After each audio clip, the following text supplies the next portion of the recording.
Ранним утром взрослая зебра шла по выжженной солнцем равнине рядом со своим детенышем. Она внимательно следила, чтобы малыш не отходил далеко и учился ориентироваться в окружающем мире. Ветер приносил запах сухой травы, пыли и далекой воды.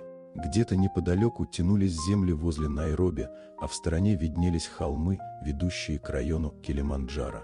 Детеныш был любопытным и постоянно отвлекался. Его привлекали насекомые, блеск воды и тени от камней.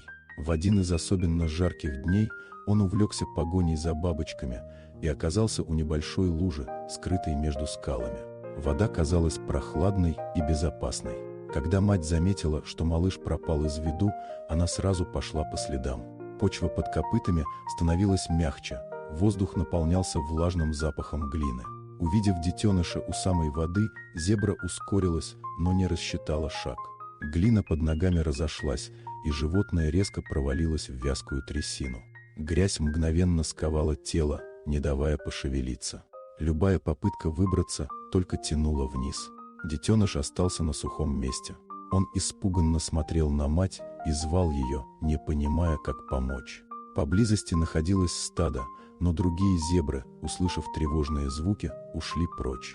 Страх оказался сильнее желания помочь. Солнце поднималось все выше. Воздух стал тяжелым и неподвижным. Мать быстро теряла силы. Поняв, что борьба бесполезна, она перестала двигаться и лишь смотрела на детеныша. Вокруг слышались только насекомые и шум ветра. Детеныш метался вдоль берега, иногда пил мутную воду, а потом снова возвращался к матери. Он лег рядом и не сводил с нее глаз. Спасение пришло неожиданно. Вдали появился пикап с двумя рейнджерами, возвращавшимися на базу возле Хьюстона. Услышав мотор, детеныш выбежал на дорогу и встал перед машиной. Водитель резко затормозил. Увидев испуганное животное, люди насторожились. Когда детеныш побежал дальше, оглядываясь, рейнджеры поняли, что он зовет их за собой. Они поехали следом и вскоре увидели трясину, в которой застряла зебра. Оценив обстановку, мужчины решили действовать осторожно.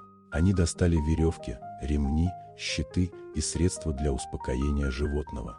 Сначала зебру усыпили легким препаратом.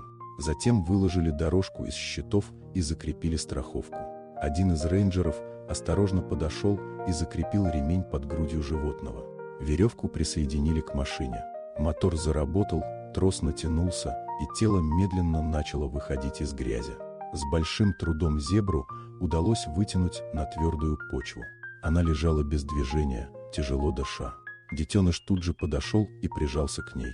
Люди промыли ее водой, проверили состояние и оставили рядом еду. После этого рейнджеры отошли и стали наблюдать издалека.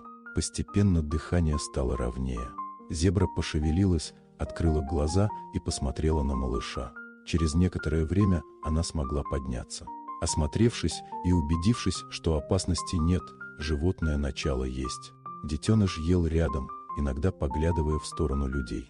Когда силы вернулись, мать и малыш направились к стаду. Перед уходом они на мгновение остановились и посмотрели на пикап, словно прощаясь. Рейнджеры наблюдали за ними и чувствовали удовлетворение. В этот день им удалось спасти жизнь.